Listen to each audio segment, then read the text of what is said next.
Welcome to the J.R. Hendrick Texan Gentleman. This podcast gives the early life of J.R. Hendrick, given in a narrated format. And we certainly hope you enjoy this show. Take care, and God bless you.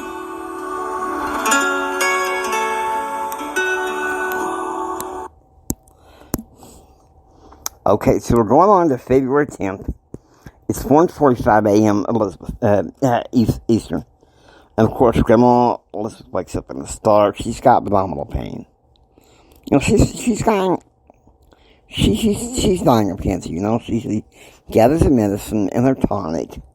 And she goes into the apartment living room and listens to some Tennessee Ernie Ford.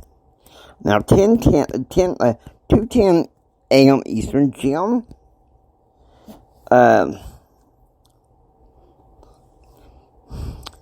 Jim goes into a small lounge on the second floor outside Betsy's bedroom.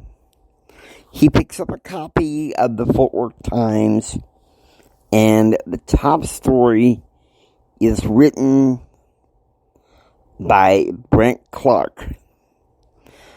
Texas and New Mexico approve federal state programs for small business. Putting down the paper with glee, you know, just like, finally this dude's putting another story out of like, I don't know about him sometimes because of his daddy, but oh well. Because you see, William Clark was an appointee by the Carter and Clinton administration to fill some federal judgeships. Okay, so it's 3:30 a.m. Eastern. Jim's in the home office. This early? But he sends an email to Bill Mayer to have the interns and staff work on a backgrounder. Let me shut this thing up so I can complete the show without interruptions. Based on the information he had received from both the legislation in Texas and New Mexico, you know, because he's happy.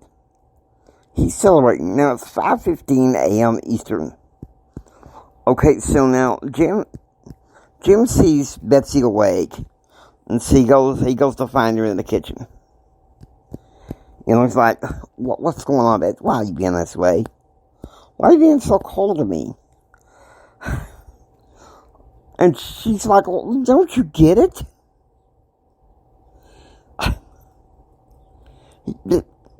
You gotta stop making JR and Christine compete with you, okay? This is cold.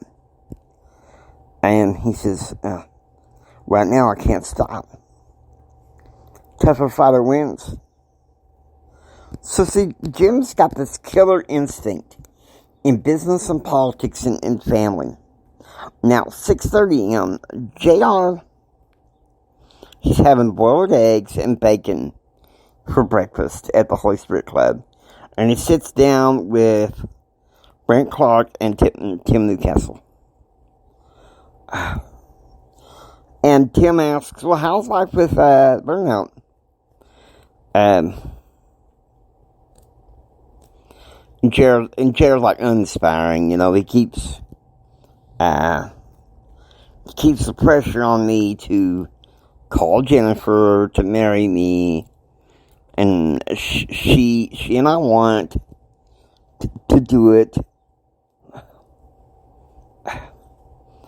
when the time is right, you know. As you know, Jennifer, she doesn't want to talk to him right now. She doesn't want to talk to him. And so Brent's like, look, I heard from Dave this morning. And he said, you know, your friend Ken, he's coming to town for the weekend. And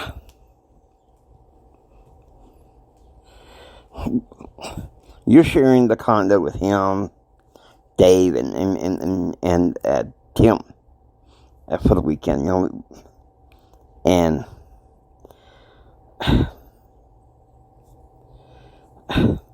And JR's like, thank you. And he's kind of like, thank you all, thank God.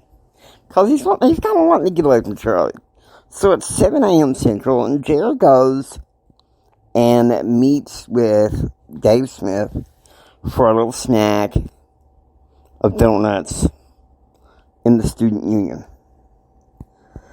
And Dave's like, hey, look, you don't have to go down like this, JR. You know, Charlie's, he's stupid enough to drop anybody up a tree. You know, he came in at 3:30 last night, obviously smelling, weed and everything. You don't need this around you, man.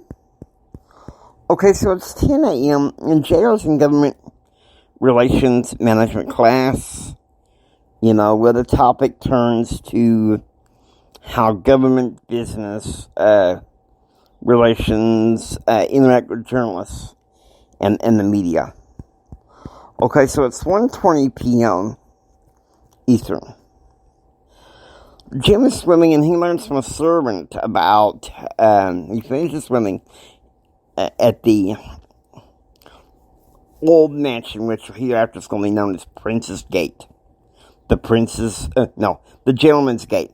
The Gentleman's Gate. And so he learns from a servant that Betsy's going shopping and out with a friend. Hint, it's Bryce Hawkins, an old friend of John Dustin. So he's thinking, oh, great. Okay. Well, so he calls for his fancy ladies in the old days, Martha Calligo. And she's a maritally separated socialite since 1992, who took to the likes of Jim Hendrick in the early 90s. And was now interested in seeing him again. Okay, 1 p.m. Central. JR arrives in his dorm. He gets a call after having lunch with Mike Fields from his best friend, Ken. He's like, heading your way now. Pack a bag. I'll meet you at your room at 3. Ken said. And JR was like, look, I got another one of them crazy letters from Jim Bob, Old man, Horton, he's asking for me to talk to Dr. Spock, I'm not even interested. And he said, look, JR, chill. We're going to talk about this later when I get you off that campus and into the condo. We can talk about it then. And JR hangs up the phone, and Charlie walks in. And Charlie's like, lonely?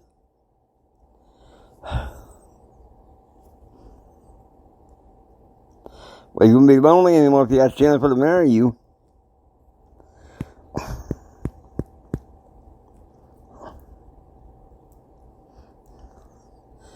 And Gerald's like, man, Charlie, what the hell? When I can get a hold of her and find out what she's up to,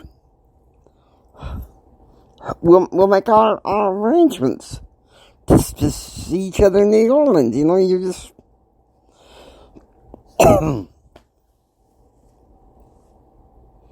Now, kind of just leave me alone. You drive me crazy, and, I'm about to lose my temper at you, seriously. Okay, so it's 2 p.m., with Charlie gone to the frat house for Friday night, bong out. JR is surprised when Jennifer calls.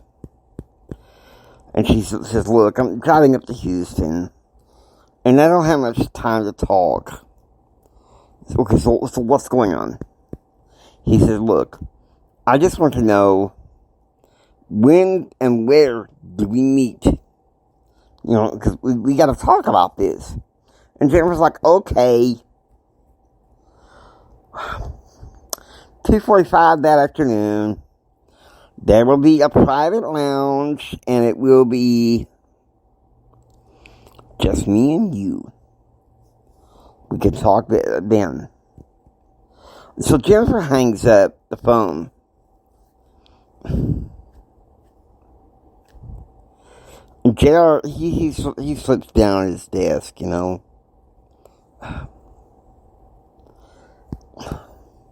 He's feeling, kind of defeated, desperate, Because he's like that, Charlie's winning. Charlie's winning, got nothing but to lose. Okay, 3 p.m. JR can't see him. He's outside the dorm. Kim sees him with his bag, and Kim has this nice Jeep pickup.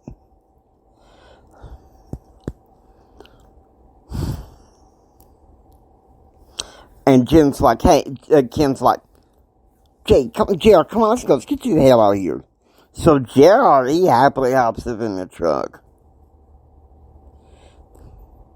And Kim's like, man, how are you doing? And JR's like, I feel like a loser.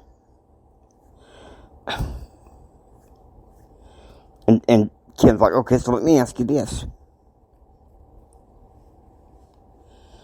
Did Brown Charlie tell you that? Okay.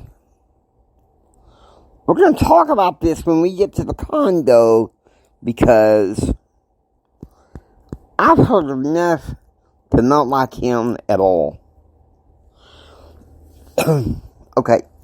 So they're at 3:30 p.m. It's at the Hendrick family condo in Lubbock, The trio, Ken, Dave, and Kim Newcastle, give JR some pep talks. And Tim's like, okay.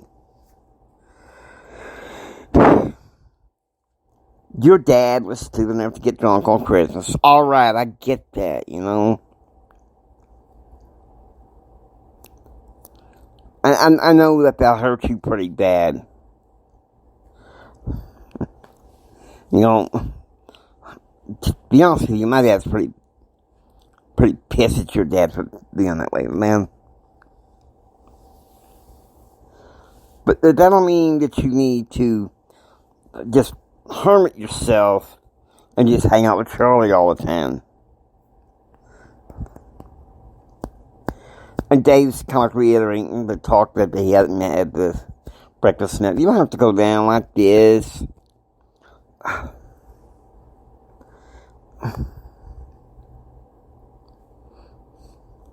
I can see the Mallory when he comes in at 3 o'clock in the morning.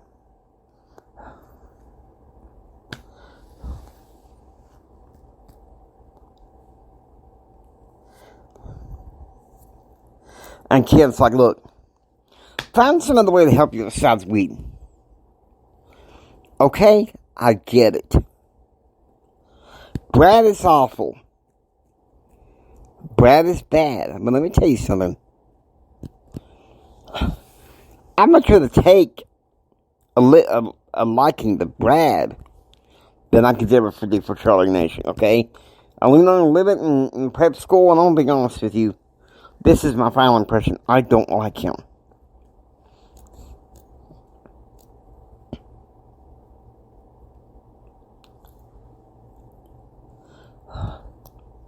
So now that you're helping me, what do you suggest I should do? Jared's like, sounds really, really stressed. And see, so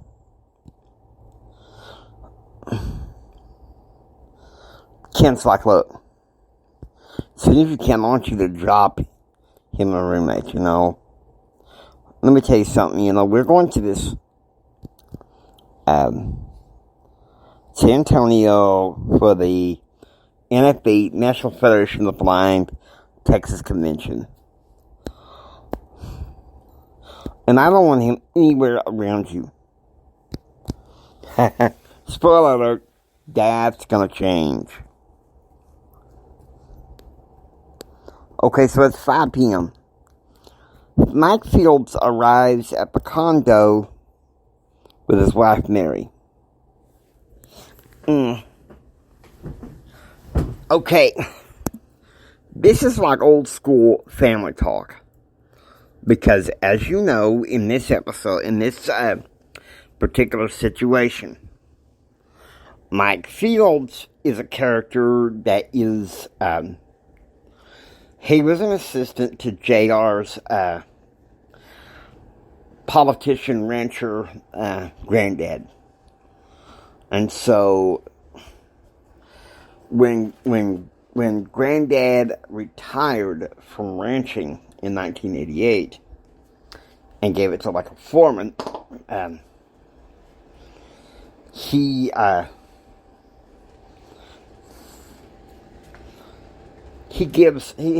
tells Mike Fields, hey, I need you more around Jim, my son-in-law, as he campaigns for Bush and as he goes to Washington. Alright.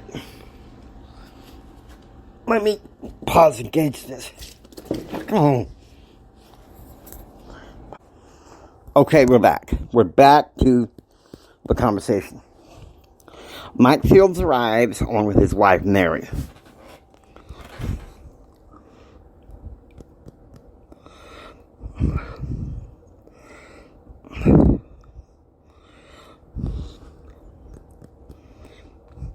And Mike's like, look, I need you to think about your mom, okay? Challenge yourself in school for her.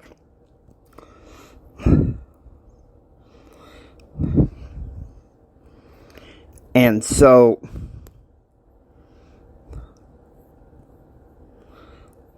Mary's like, look, I know it's hard, but if things don't change, your Uncle Tom is going to have Charlie get taken aside. He won't be your roommate anymore. Because drugs is destroying your life. And Mary said, I told Mike, in this case, we work for you, and we work for your mama's family, not for your daddy. Okay, so it's 6 p.m. And the group decides to have dinner at Jalen's Steakhouse. Not far from Texas Tech.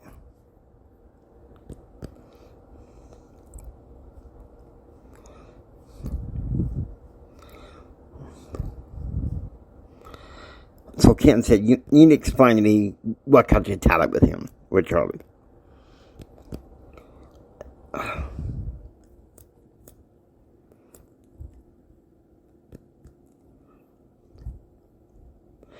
And JR's like, well, I'm losing it because Dad has drunk over Christmas.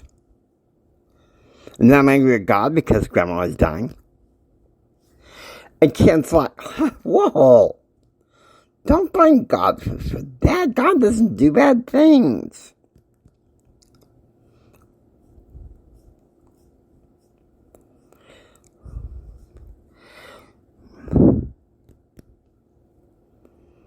So Tim's like, man, that sounds like something Charlie would say, you know. That's something Charlie would put in your heart, you know. Now look, tomorrow you swim against Lubbock University College. And Sunday, I want you to go to church with me at the Holy Spirit Club. They're having lasagna for church, after church. Okay, so 7 p.m. Central.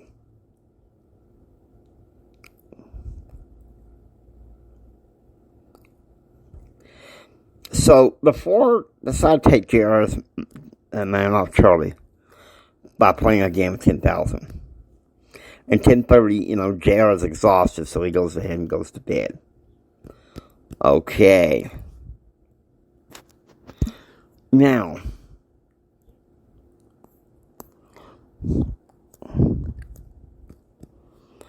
with that,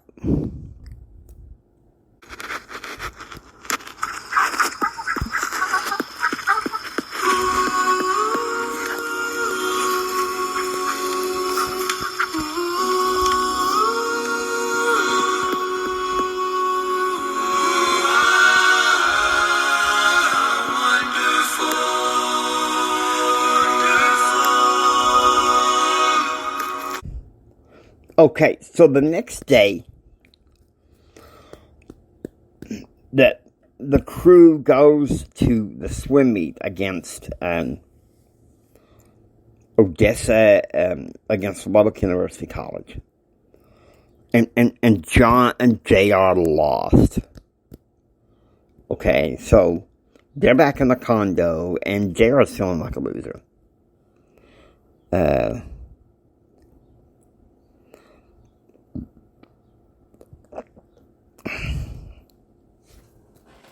And Charlie's gonna say, I think I'm gonna see if I can go back to the dorm and take up with Charlie. And Kevin McDonald walks in and says, no, you're not. Look, Dave says he went to the bong out last night at the fraternity. And right now he's sleeping in his dorm room, okay? He ain't gonna be wanting to hang out with you.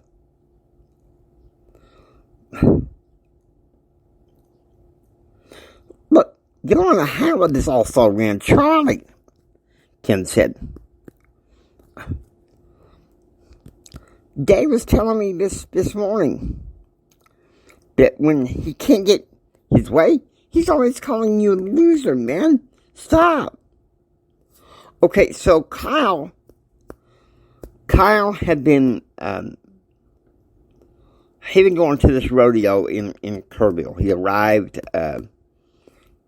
on the night on the 9th, and he's, doing all this stuff, so now Kyle, it's 3 p.m., he's watching the rodeo in a bar in Memphis, Texas, and so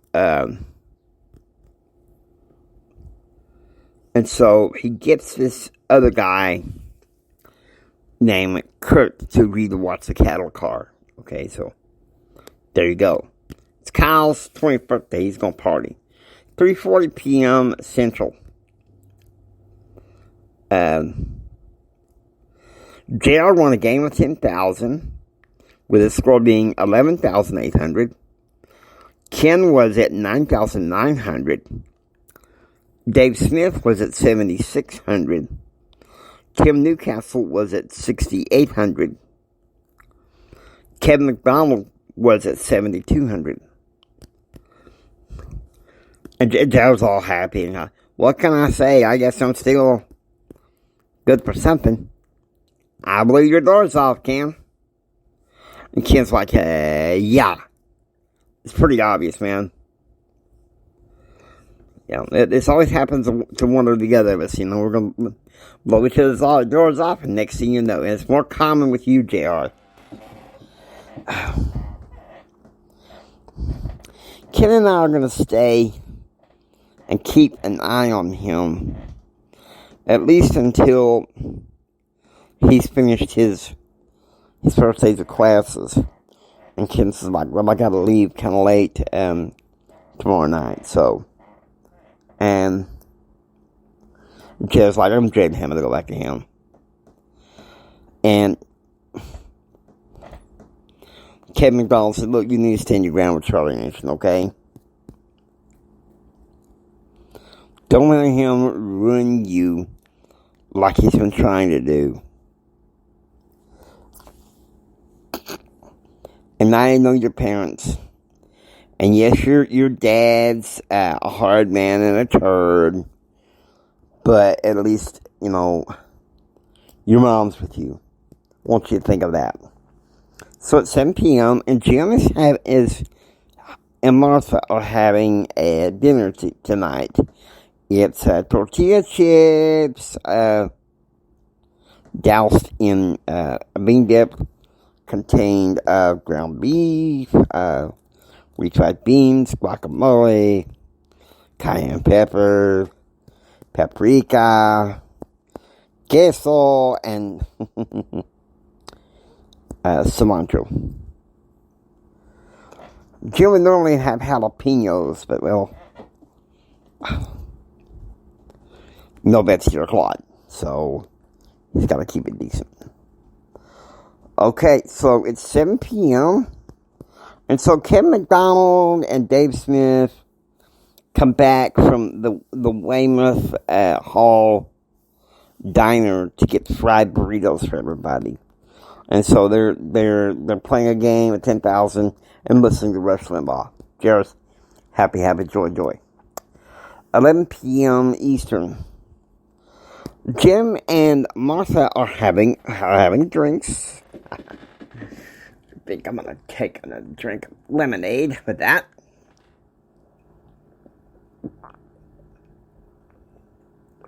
So I have a drink. We gotta have a drink, but not alcohol. In the mansion, the bar near the kitchen downstairs. Okay, so now,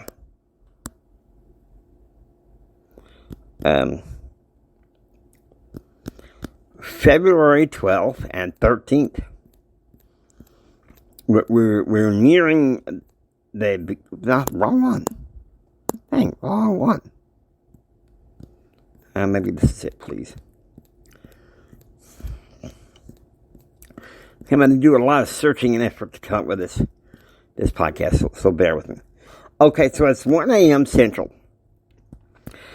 And Kyle and Madison arrive at the motel from the bar.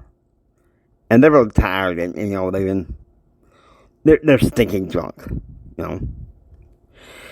And Kyle had decked a guy who said that John Dustin, his birth father, couldn't even win a football bet.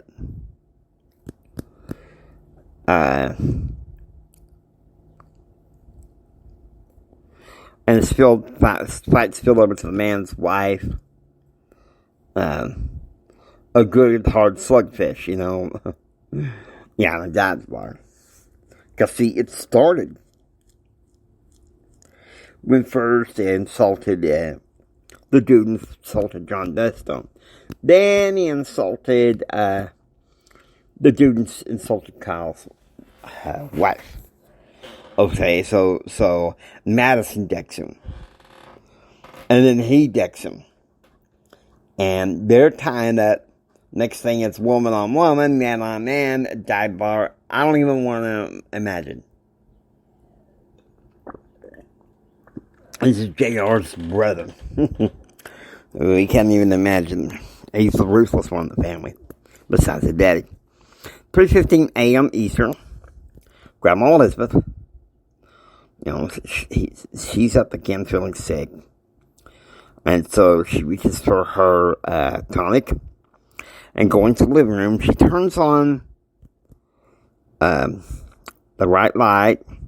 She reaches for a record player to play an album by Tony McAllister. Now, this is a fictional country singer who was a head singer in the country gospel group of the 1930s, from 1936 to 1945. Kingdom Talk.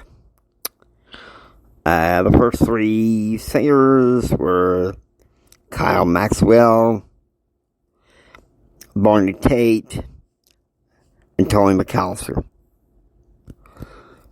When the group broke up in 1945, Barney Tate began his breakout in his country music career kind of breaking off from how the rest of it did. Kyle Maxwell reformed a dying gospel group called No Audible Stress,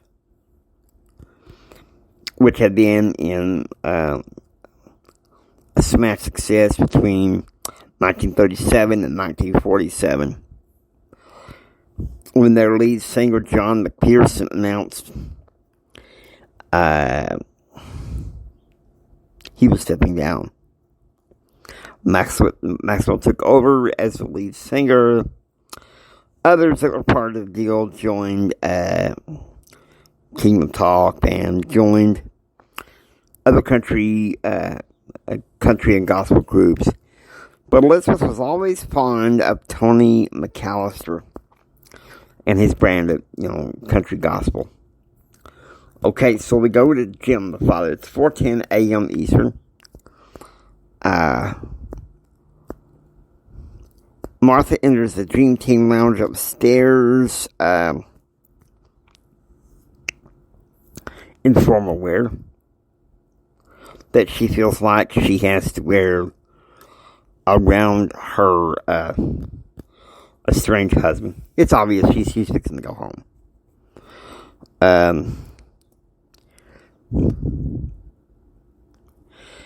The couple split up in 1992 they separated in 1992 due to his infidelity and miscarriage.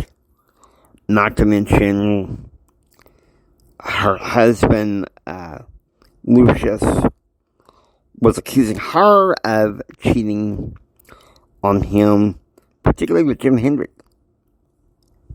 Okay, so circle has to be broken. Alright, so it's 4 a.m. Central. And, okay, waking up in the master bedroom of a condo, J.R. reaches for the Hendrick family Bible given him by Grandma Mary. And she received it from Grandpa Ryan in their marriage in April of 1936. And, well, even though they divorced, he never asked it back. He was one of those who just went astray. Hedonistic. Act stupid. Okay, so it's 6:05 a.m. As Martha walks out of Gentleman's Gate, Betsy walks in. Their conversation sounds a little bit like between Jim and Betsy. Let me see if I can find a way to load it. Okay.